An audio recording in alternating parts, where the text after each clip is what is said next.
Matagal nang abandonado ang bahay na ito, pero nagulat siya nang bigla niya itong nakita.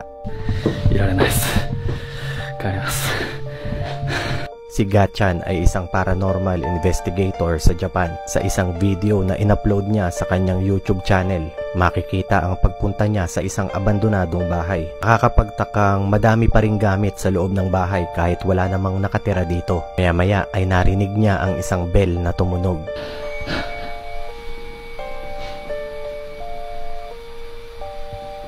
Sinubukan niyang hanapin kung saan nanggagaling ang tunog, pero makalipas ang ilang minuto ay hindi niya pa rin ito nakikita. Dito ay napagpasyahan niya ng umalis. Ngunit habang siya ay pababa ng hagdan, ito ang nakuhaan ng kanyang kamera.